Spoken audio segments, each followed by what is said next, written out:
오늘 우리가 은혜 받으신 하나님의 말씀은 창세기 41장입니다. 창세기가 50장까지 있죠. 창세기 50장까지 있는데 제일 긴 장이 24장이고 그 다음에 긴 장이 절수가 가장 긴 게 41장이에요. 가장 긴 절수가 긴 게 67절까지 24장이고 그 다음이 이제 41장인데 24장의 내용이 뭐냐면은 이삭의 신부를 택하는 겁니다. 이게 창세기가 보면은 창조부터 그 마지막까지 우리가 인류사를 다 여기 창세기에도 다 들어가 있어요. 그리고 이 24장의 신부 택하는 거하고 41장은 그리스도의 고난과 그리스도의 부활과 그리스도의 다스리심인데 이 두 장만 봐도 어느 정도 하나님의 구속의 사역이 다 나와 있어요. 성경은 이 모세오경은 모세가 썼고 창세기부터 신명기까지 다 성경의 저자가 다르잖아요. 근데 성경의 저자가 다 다르지만은 그들이 얘기하고 있는 거는 단 한 분 예수님이거든요. 예수님의 구원의 사역을 다 얘기하고 있는 겁니다. 그렇기 때문에 그 성경의 저자가 다 다르지만은 그 성경마다 다 보면은 누구를 얘기하냐면 예수님을 얘기하고 있고 예수님의 구원의 사역이 다 거기 나와 있더라고요. 그래서 그것을 우리가 영적인 눈이 떠지면 그런 걸 다 볼 수가 있는 거지요. 근데 그 영적인 눈이 떠지지 못하면 하얀 거는 종이요, 까만 거는 글씨요.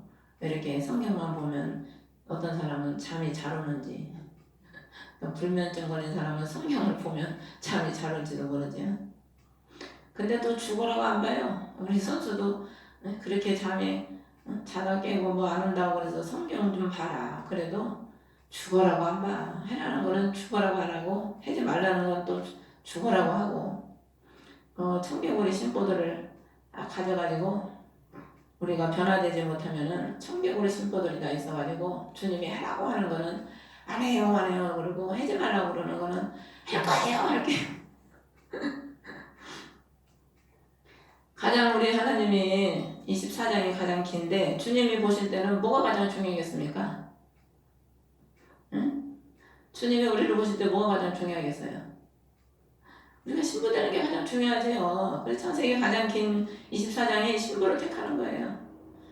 신부를 택했으면 이제 어떻게 하겠어요? 그리스도가 왕이 돼서 통치하시는 거죠. 자기의 신부들을. 오늘 41장 1절에 보면은 만 2년이 끝난 뒤에 파라오가 꿈을 꿨는데 꿈도 하나님이 다 주시니까 꾸는 겁니다. 꿈도 뭐 내 맘대로 꾸겠어요. 물론 개꿈도 있죠. 개꿈도 많이 있지만은 하나님이 계획을 하시려고 하나님이 이루시려고 하는 꿈은 하나님께서 주셔요. 그래서 하나님께 주시는 꿈은 본인이 다 알아요. 하나님께로부터 오는 꿈은 하나님께로부터 왔구나. 그걸 본인이 알죠. 만 2년이면 3년이잖아요. 요셉이 감옥에서 3년이 지난 뒤에 3년은 그리스도의 고난을 상징하지요. 십자가에서 죽으시고 무덤에 3일 동안 있다 부활하셨지요. 하나님이 파로에게 꿈을 주신 거죠. 3년 뒤에 강가에 서 있었는데 강가는 항상 물이 흐르는 게 강이거든요. 강은 역사를 의미하는 거예요. 역사. 다니엘 12장에 보면은 그 한 사람이 세마포옷을 입고 강가에 서 있었거든. 하나님이 다니엘에게 미래를 보여주셨거든요. 환란의 때까지, 마지막 때까지. 그 다니엘 시대에서부터 환란의 시대까지 그 역사를 다니엘에게 다 보여주시는 거예요. 그 강가에 섰다는 것은 강가의 역사의 주관자가 누구냐면 예수 그리스도라는 것을 알게 해주시는 거죠.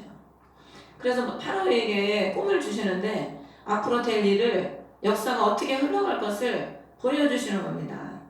근데 2절에 보면 보라 잘생기고 살찔하면서 7마리가 강에서 올라와 풀밭에서 뜯어먹더라. 우리가 이 꿈을 뭐 여러분도 다 알잖아요. 7 풍년, 7 흉년.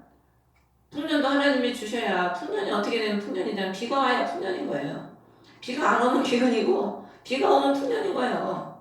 그래서 대신 농사 짓는 사람들은 옛날에 비 달라고 뭐 우제인지 뭔지 드리고 얼마나 돼지 머리 갖다 놓고 뭔 머리 갖다 놓고 제사를 지내잖아요. 비 내려달라고. 비가 안 오면 아무리 씨를 심은들 아무 소용이 없거든. 비가 오면 풍년인 겁니다. 또 비가 또 너무 와서 그냥 다 잠겨버리면 또 안 되지만은 우리가 하나님의 은혜를 입으면 그게 풍년인 거예요. 영적으로. 그리스도의 말씀을 누리고 그리스도의 은혜를 누리고 주님 안에서 누리면은 그게 영적으로 보면은 우리에게 풍년인 거죠. 보라 지금은 은혜 받을 만한 때요 구원의 날이라고. 지금 하나님이 얼마나 우리에게 많은 은혜를 주십니까? 유튜브에 보면은요 말씀을 내가 골라서 들을 수 있어요. 예? 조금 듣다가 에이 이거 아니야? 그럼 또 탁 치워버리고 네가 한번 들어볼까? 그러다가 에이 이것도 마음에 안 들어 그러면 또 탁 치워버리고 아주 내 입맛대로 골라먹으면 돼. 지금은 시대가 그런 풍년의 시대가 우리가 살고 있어요. 그래서 하나님의 은혜를 입으면 잘생기고 살찐 암소가 되는 겁니다. 잘생겼다는 것은 하나님 보시기에 좋았더라. 창세기 1장에 보면 하나님이 말씀으로 창조하시고 하나님 보시기에 좋았더라 그랬거든. 우리가 하나님의 은혜를 입으면은요 사람들이 볼 때도 그 사람이 호감이 가요. 아, 저 사람 보면 참 은혜스러워. 참 저 사람 보면은 얼굴에서 은혜가 흘러나와. 근데 우리가 은혜를 입지 못하는 사람들은 봐봐요. 얼굴이 찌그러져가지고 참 보면 불쌍해. 얼굴이 찌그러진 사람들 보면은 얼마나 세상 사람이 고단하면 얼굴이 그렇게 찌그러졌겠어요. 얼굴은 마음이잖아요. 살찐 암소, 하나님의 은혜로 살이 통통하게 이제 찐 거지. 그러니까 하나님이 비를 내려주시고 풍년을 주시니까 은혜를 받고 살이 찌고 영적으로 살이 찌고 하나님의 은혜로 풀밭에서 하나님 말씀을 뜯어먹는 거죠. 하나님의 푸른 초장과 실마른 물가로 인도를 해주셔서 진짜 풍성한 삶을 살게 되는 거죠. 그런데 이 3절에 보라 그것들이 뒤를 따라 못생기고 야인 암소 7마리가 강에서 올라와 강둑에서 다른 암소 곁에 섰다. 그것들의 뒤를 따라 뭘 의미하냐면 풍년이 온 뒤에 반드시 그것들이 끝나면 그 뒤에 흉년이 온다는 겁니다. 흉년. 지금 이제 기근의 시대가 오고 있어요. 주님이 모든 게 다 때가 있는 거거든. 때가 뭐 우리가 인생을 두 번 사는 게 아니잖아요. 한 번 왔다 가는 거고 역사는 시간은 한 번 흐르면 다시 되돌릴 수가 없어요. 하나님이 우리에게 기도할 때, 심을 때, 일할 때 다 때가 있는 거거든. 전도서에 다 때가 있다고 그러잖아요. 때가. 그 풍년의 때를 우리가 잘 그것을 풍년의 때에 저축하고 예비하고 저장하고 해야 반드시 우리에게 오는 그 흉년의 때를 이길 수가 있거든요. 그 흉년의 때가 언제이겠습니까? 오늘날 이제 인생의 마지막에 7년 대환란이 흉년의 때지요.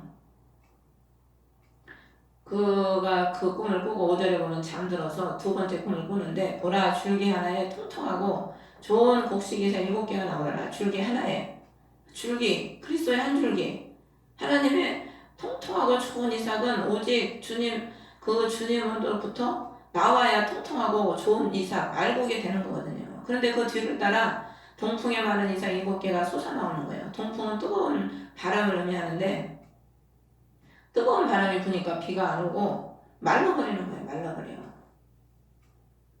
환란의 바람이 불면 은혜는 고사하고 받은 은혜도 다 까먹어요. 어려움이 오면. 그 7절에 보면 7개가 통통하고 꽉 찬 이삭 7개를 삼킴으로 파라오가 깬즉 보라 꿈이더라. 환란의 때에는 그 믿는 사람들을 믿지 않는 사단에 잡혀있는 자들이 다 죽이려고 달려듭니다. 우리가 역사 같은데 사극 같은 거 보면은 항상 의인이 악인을 괴롭혀요. 악인이 의인을 괴롭히지 의인은 당하기만 해. 당해도 또 당하고 악인은 또 괴롭히고. 근데 8절에 보면 아침에 자기 영이 불안함으로 영이 불안하다는 거예요. 영이 환난의 소식을 들으니까 영이 불안한 거죠. 평화의 소식, 좋은 소식을 들어야 영이 기쁜데 환난의 마지막에 환난으로 끝나니까 얼마나 영이 불안하겠습니까?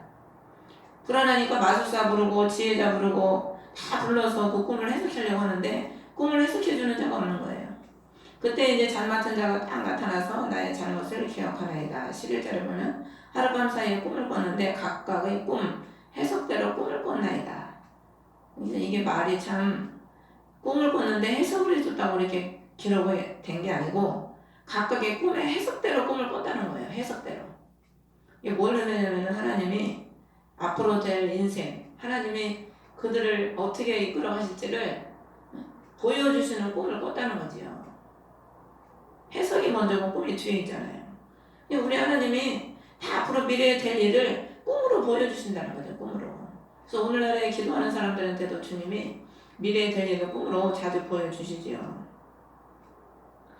그러면서 그곳에 홍해대장에 중에는 히브리 사람 청년 하나가 우리와 함께 있는데, 요셉 때부터 히브리라는 말이 나왔죠. 히브리가 걷는 자인데, 우리가 예수님을 믿음으로 말미암아 우리가 걷는 자가 되는 겁니다. 요단을 걷는 자. 예수님을 통해서 우리의 꿈을 해석하되 각 사람의 각각의 꿈대로 해석하였는데, 13절에 그가 우리에게 해석한 대로 되어 그분께서 나는 내 직무로 복귀시켰고 그는 나무에 매달았나이다. 그러니까 우리 주님이 그들에게 앞일을 다 보여주시고 주님이 그렇게 다 이루어 주셨다는 거예요. 그래서 그는 복귀가 되고 그는 나무에 매달았나이다. 주님께서 십자가에서 죽으심으로 우리를 살려주시고 우리를 회복시켜 주신 거죠. 영적으로 보면.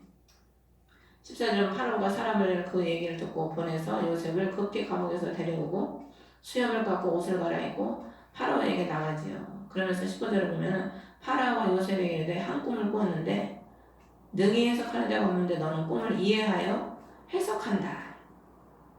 꿈을 들으면 그게 이해가 돼야 해석이 되는 거거든. 이해가 돼야. 그게 이해가 아무나 되는 게 아니에요. 하나님으로부터 그걸 받아야 이해가 되는 거지. 여러분들이 누구 종종 주위에서 누가 꿈을 꿨는데 꿈 얘기 하잖아요. 그럼 그 이해됩니까? 안 되잖아요. 그러니까 하나님이 그걸 지혜를 주셔야지 이해가 돼서 해석이 되는 거지. 그게 안 되는 거거든, 해석이. 그래서 이제 다시 그 꿈을 반복해서 지금 얘기하죠. 17절에 보면은 살찌고 잘생긴 암소가 강에서 올라와서 뜯어먹고, 또 19절에 뒤를 따라 빈약하고 심히 못생기고 야윈 암소 7마리가 올라왔는데 그같이 나쁜 것들은 이집트 온 땅에서 내가 결코 보지 못했다. 그렇게 나쁜 것은 처음 봤다는 거야. 처음. 나중에 이 세상에 환란이 올 때는요, 그런 환란은 예전에도 없던 그런 환란이 오고, 그때 적그리스도가 다스리면은 예전에도 없던 그런 흉악한 적그리스도가 일어나서 이 땅을 다스리고 주의 백성들을 핍박하게 되죠. 그리고 또 22절부터 23절까지는 아까 말한 대로 똑같은 말입니다. 그래서 24절에 보면은 삼켰다. 이 꿈을 마술사들에게 말하였으나 그것을 내게 밝히 보이는 자가 없었느니라. 그 주님이 빛을 비춰줘야 밝게 보지. 우리가 어두운데 헤드라이트를 딱 비추면은 이게 딱 밝아지잖아요. 주님이 빛을 쫙 비춰줘야 그걸 아는 거지, 아는 거야. 그러니까 내 안에 빛이 있으면, 그 마태복음 보면 눈이 보배라. 네 안에 빛이 있으면 눈이 밝을 것이요. 네 안이 어두우면은 네 눈이 어둡다는 거예요. 그게 뭘 의미하냐면은 빛이 그리스도시잖아, 예수님. 그러니까 내 안에 예수님이 있으면 예수님이 내 안에서 빛을 쫙 밝혀줘요. 주님이 내 안에 계시니까 그 내 눈에 나를 통해서 내가 보는 것도 쫙 빛을 밝혀줘서 분별하게 하시는 거예요. 어둠을 분별하게 하시고 부정한 것, 거룩한 것, 거짓된 것, 진실한 것. 주님이 빛을 쫙 밝혀주셔서 알게 되는 거죠. 그러니까 알게 되면 내가 거기에 안 잡히고 부정한 것에 내가 안 잡히게 되는 겁니다. 그래서 내 온몸이 거룩하게 되는 거고, 내 안에 그리스도의 빛이 없으면은 그냥 어두운 건지도 모르고 더러운 건지도 모르고 거기 가서 철벅거리고 있으니 내가 더러워질 수밖에 없죠. 사람도 보면은 파악을 해야 돼요. 아무하거나 교제를 하고 대화를 하고 이게 친해게, 물론 우리가 다 그리스도로 화평을 누려야 되지만은 거리를 둬야 될 사람은 또 거리를 둬야 되고 분별을 해야 되는 거죠. 아니면 그렇지 않으면은 그 사람 때문에 내가 물이 들어요. 시험이 들고. 그래서 요셉이 25절 보면은 하나이라 하나님께서 친히 하시고자 하는 일을 파로에게 보이셨나이다. 하나님이 자신이 이루시려고 하는 일들을 우리에게 보여주시지요. 저와 여러분에게도 주님은 우리를 통해서 이루시려고 하는 일들을 보여주십니다. 기도하는 사람들에게. 그래서 26절에 보면 좋은 암소 7마리니 7해다. 7 좋은 이삭에도 이삭도 7해니 이 꿈은 하나이라. 그러니까 하나님이 우리에게 날들의 복을 주셔야 돼. 날들의. 좋은 암소는 7해. 날들에게 복을 주셔야 우리가 그 복을 누릴 수가 있는 겁니다. 근데 그 날들에게 복을 안 주시면은 복을 못 누려요. 지금 봐봐요. 코로나 때문에 다 어렵잖아요. 하나님이 우리나라와 이 하루하루 이 날이 굉장히 중요하거든요. 우리가 이 하루하루 날을 살아가잖아요. 시간을 살아가거든요. 모든 인간들은. 이 날들에게 하나님이 복을 주시면 재앙도 물러가고 하나님이 보호해 주시면은 재앙이 물러가는 거예요. 근데 하나님이 복을 안 주시고 재앙을 내리시면은 하루하루의 날들이 천국이 아니고 지옥이라니까. 지금 장사하는 사람들이 권사님도 그렇고 지옥이잖아요. 솔직히 장사 안 되는 또 때려칠 수도 없고 시간이 내게는 지옥인 거야. 행복이 아니고. 하나님이 풍성한 은혜를 주시지 않고 흉년을 줘버리면은 하루하루의 날이 내게 곤욕이고 고생이고 감옥이죠. 감옥. 날에 복을 주셔서 축복을 하시는 건데 하나님이 그걸 딱 막아버리면은 흉년의 때에는 아무리 사람이 발버둥을 쳐도 해결할 수가 없는 거죠. 해결할 수가. 그러니까 우리가 풍년의 때에 잘해야 되는데 대부분 사람들이 풍년의 때에 노세, 먹세 자기 마음대로 살죠. 그러다가 흉년을 딱 만나면 쓰러지고 그냥 그 흉년에 자빠지고 점령이 돼버리고 마는 거죠. 27절에 보면은 그 일곱 못생긴 암소 7회 통풍에 말라 속이 빈 이삭 또 7개는 기근. 은혜를 입지 못하면은 속이 비어있다는 거예요. 쭉정이라는 거죠. 쭉정이는 어떻게 한다고 그랬어요? 불에 모아서 영원히 꺼지지 않은 불에다가 던진다고 그러셨거든. 그러니까 우리가 주님이 풍년의 때 우리에게 은혜 주실 때 우리가 참 기도도 많이 하고 말씀도 지금 많이 볼 수 있을 때 보고 기도도 많이 할 수 있는 시간을 주셨을 때 해야지 이런 시간이 계속 주어지는 게 아닙니다. 28절에 파라오에게 아뢰기를 하나님께서 친히 하시고자 하는 일을 파라오에게 보이셨다 함이 이것입니다. 보소서 이집트 온 땅에 7배 큰 풍년이 들겠고 그 뒤에 7배 기근이 들므로 그 풍성함을 잊게 되고 그 기근이 이 땅을 소멸시킬 것이며 아무리 전에 풍성함을 누려도 기근이 오면은 그게 잊혀진다는 거예요. 그리고 땅을 소멸시킨다는 의미는 그 기근으로 인해서 심령이 다 죽게 된다는 거예요. 기근으로 인해서. 기근을 당하면 결국에는 어떻게 되냐면 다 사람들이 은혜가 메마르고 은혜를 입지 못하니까 메마르고 심령이 다 죽을 수밖에 없어요. 다 원수에게 사로잡힐 수밖에 없죠. 지금도 어려우니까 어떻게 막 사람들 어려우니까 다 못 참고 그 어려움을 못 참잖아요. 요 어려움도 못 참아가지고 사내 죽네 난리잖아요. 이 32절에 보면 파라오에게서 꿈을 2번 겹쳐 보신 것은 그 일을 굳게 정하셨기 때문이다. 하나님께서 곧 그 일을 행하실 터이니 하나님이 굳게 정했다는 거예요. 이거는 누가 바꿀 수가 없다는 거예요. 하나님이 정하신 걸 누가 바꿉니까? 창조주 하나님 역사의 주관자 하나님이 이렇게 하겠다고 결정을 해놨는데 누가 그걸 바꾸겠냐고요. 반드시 기근이 온다니까 반드시. 그래서 33절에 그 기근이 오는데 그 기근에서 그럼 어떻게 사냐. 파라오께서는 사려가 깊고 지혜로운 사람을 골라서 이집트 땅을 다스리게 하소서. 사려가 깊어야 된다는 거예요. 그리고 지혜로워야 된다는 거죠. 우리가 예수님을 믿고 성령에 잡히고 기도의 사람이 되고 말씀이 되면은요, 뭘 봐도 그냥 보는 게 아니고 사려가 깊게 가지고 지혜가 임해요. 지혜가 우리의 내 그 악한 꾀로 사는 게 아니고 주님이 주시는 지혜로 사는 거죠. 그러니까 주님이 계시냐 안 계시냐 그게 가장 중요한 거죠. 땅을 다스린다는 것은 그렇게 사려가 깊고 지혜로운 사람이 심령을 다스리면 그 심령을 산다는 겁니다. 그러면서 34절에 이 땅에 직무 수행자들을 두시고 7배 풍년의 이집트 땅에 5분의 1을 취하시고 10분의 1이 아니고 5분의 1을 취하라는 거예요. 더 많이 저장을 하라는 거죠. 그래서 35절에 다가올 좋은 해 동안에 식량을 거두고 쌓아두고 식량을 간직하게 하소서. 하나님이 많이 주실 때 거두어서 그거를 쌓아두고 간직해야 된다는 겁니다. 창세기 6장 21절에도 하나님의 노아에게 너는 너희 먹을 식량을 예비해라. 그래서 방주에서 1년 있었잖아요. 노아 8명 식구들이.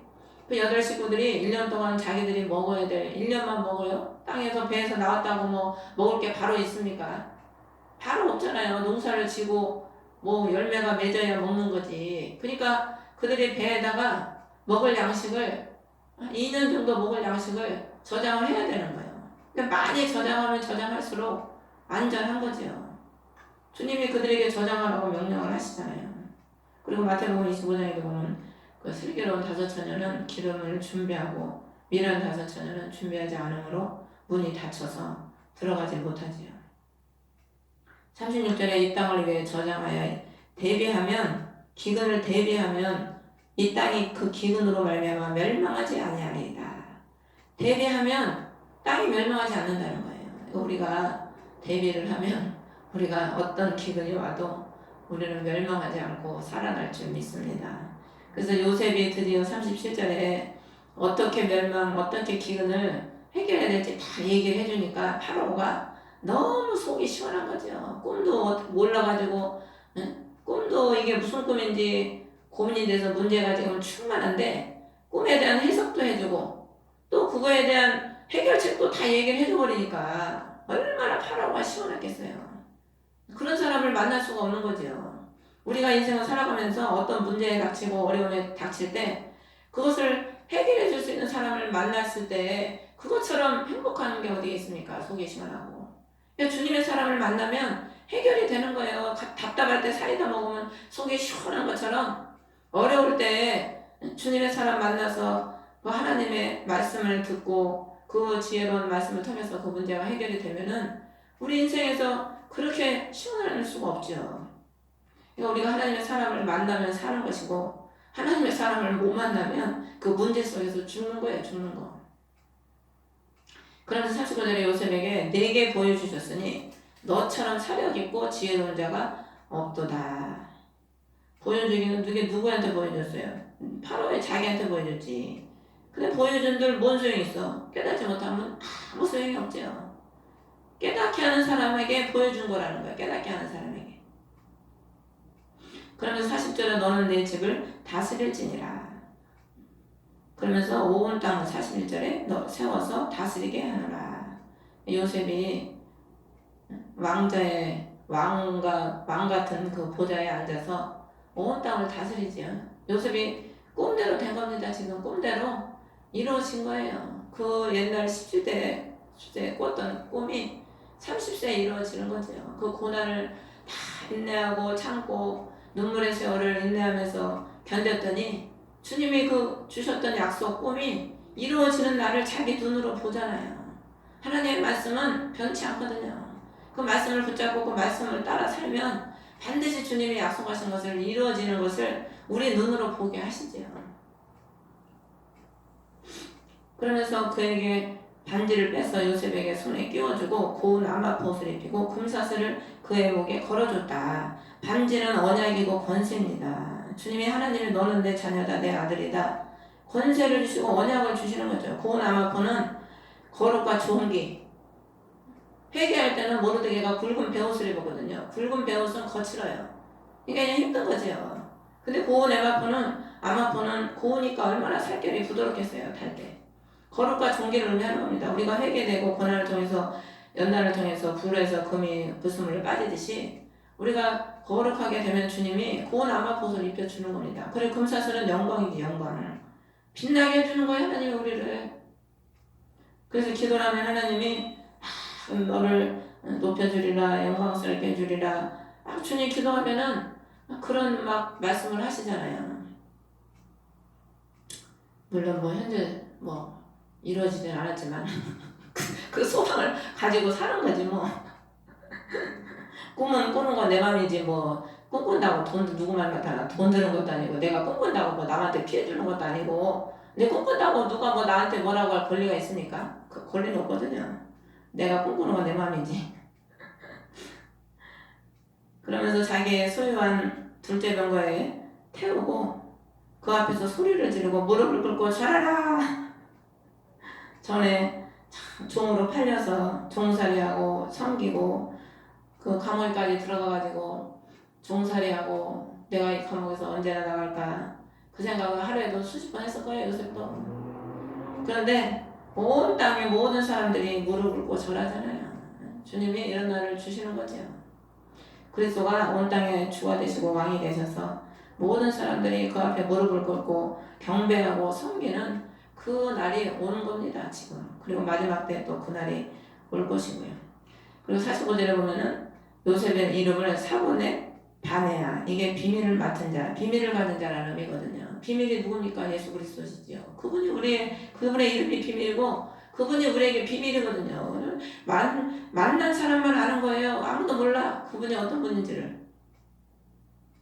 우리가 비밀을 가진 자가 우리도 비밀을 가진 자잖아. 예수님을 모시고 사는 자니까. 그러니까 우리도 어떻게 보면 요셉이 될 수가 있는 거죠. 또 아내를 주었는데 아스낫을 줬다는 아스낫. 우물이라는 뜻이거든요. 우리 신부는 우물이요, 우물. 아가서 보면은 장건 동산이요, 우물이라. 우리 안에 그리스도를 통해서 신랑을 통해서 기쁨이 계속 솟아나는 거죠. 나가서 이집트 온 땅을 돌아보니라. 46절에 보면은 이집트 파라오 앞에 설 때 나이가 30세라. 나가서 이집트 온 땅을 두루 다니니라. 예수님도 30세 사역을 시작하셨죠. 요셉이 온 땅을 치료할 때가 30세라는 거예요. 나가서 온 땅을 두루 다녔다. 이걸 보면은 우리 하나님은 참 신원하신 하나님이시라. 그동안에 종살이 하느라고 자유가 없었잖아요. 어디 마음대로 가고 싶다고 갔겠어요. 뭐 자유가 없으니 뭘 마음대로 했겠습니까? 사슬에 묶여서 사는 거죠. 근데 하나님은 신원하시는 주님이시라 다 그냥 모든 게 다 예비가 돼가지고 경호원 따라가고 먹을 거 따라가고 주님이 편하게 그 감옥에서 갇혀있던 그 세월을 신원해 주시는 거죠. 온 땅을 다니면서 좋은 땅을 다 보고 좋은 거 먹고 다 누리면서 다니게 하시는 거예요. 그러니까 우리 하나님은 심은 대로 반드시 거두게 하시고 수고한 대로 주님이 갚아주시는 공의의 하나님이시지요. 40절에 보면 7배 풍년의 땅에 손에 가득하게 소출을 내었더라. 우리가 하나님의 은혜를 충만하게 받으면은 손에 가득하게 내가 쥐는 거예요. 하나님이 복을 주시니까. 그런데 하나님이 흉년의 바람을 일으키면 아무것도 쥐어줄 수가 없는 거죠. 손에 쥐어지는 게 없는 거지. 그래서 요셉이 그때 곡식을 많이 바다와 같이 거들고 50절에 보면 흉년이 들기 전에 두 아들이 낳는데 므낫세라. 51절에 첫 아들. 나의 모든 수고와 아버지의 온 집을 잊게 하셨다.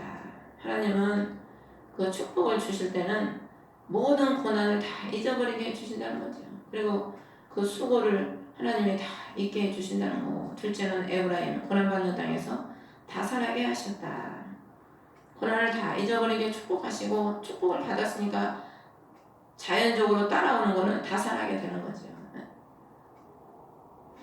요셉의 말대로 53절에 보면 풍년이 그치고 기근이 들기 시작하는데 이집트 땅에는 빵이 있는 거예요. 그럼 이집트 땅에는 빵이 왜 있습니까?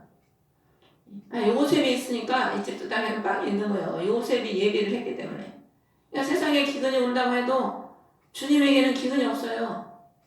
없는 것도 있게 하시는 주님이고, 하룻밤에 그냥 메추리를 그냥 이스라엘 진에 1m가 쌓이도록 갖다 부어버리잖아, 하나님은.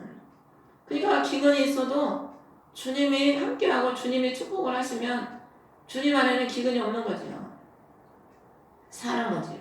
이집트 온 땅에 굶주리는데 뭐라 그래? 55절. 요셉에게 가서 너에게 말하는 대로 해라. 요셉에게 가면 사는 거예요. 요셉에게 가면. 그러니까 우리가 기근을 만나도 그리스도 가면 그리스도께 가면 사는 거예요. 주님이 생명이시니까. 주님이 말씀만 하면은 없는 것도 그냥 생겨버리니까. 57절에 보면은 모든 56절에 기근이 있었으므로 요셉이 모든 창고를 열고 이집트 사람들에게 팔았더라. 이집트 땅에 기근이 매우 심하게 되었더라. 모든 지방이 곡식을 사려고 이집트로 들어와 요셉에게 이르렀으니 이는 모든 땅의 기근이 매우 심하였기 때문이다. 기근이 이집트 땅에만 있었던 것이 아니고 그 당시 모든 그 주위의 모든 땅들에게 다 기근이 임했다는 거예요. 그러니까 우리가 치면 대환란 임하면은요 어느 나라 한 나라만 환란이 오는 게 아니고 전 세계적으로 다 오는 거예요. 지금 코로나가 전 세계적으로 지금 강타를 하고 있잖아요. 이스라엘에서는 뭐 추적을 사람한테 확진 걸린 사람한테 추적하는 걸 달아가지고 그 사람 가는 데를 뭐 추적한다 어쩐다 뭐 그래서 뭐 인권을 무시한다 어쩐다 말이 많고 뭐 댓글에는 신세계 시대가 오나 베리칩 시대가 올라나 뭐 그런 말도 있더라고요. 점점 예수님이 마태복음 24장에 보면은 마지막 때의 징조를 제자들이 물어볼 때 전 세계적으로 환란이 있고 역병이 일어난다고 했거든. 그러니까 주님이 기근 그날의 그때는 환란의 시작이라고 그러거든.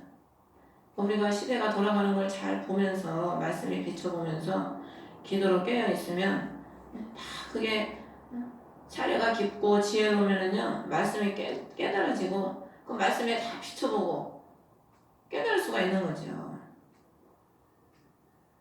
그래야 지혜가 있고 사례가 깊어야 환란 때에 그 환란을 예비하고 또 환란을 또 이길 수 있는 그런 지혜로운 사람이 될 수 있는 줄 믿습니다. 그래도 환란 중에 그래도 다 기근이고 환란이 와도 요셉한테 가면 사는 거예요. 요셉한테 가면. 그러니까 우리가 기근을 당한다 할지라도 우리는 주님을 우리가 모시고 살잖아요. 생명의 주님을 모시고 살기 때문에 우리는 어떤 기근이 온다고 해도 그 기근을 통해서 죽는 게 아니고 그 기근을 통해서 살아나는 역사. 기근이 왔기 때문에 요셉의 형제들이 요셉을 만나러 가잖아요. 이 기근이 어떻게 보면 또 하나님이 축복하시는 계기가 되는 거죠. 그러므로 저희 여러분들이 지금 한 주가 어려워도 또 잘 기도로 인내하시면서 승리하시기를 주의 이름으로 축원합니다. 주기도문으로 예배를 마치겠습니다. 하늘에 계신 우리 아버지 이름이 거룩하게 받으시오 나라의 마음이시며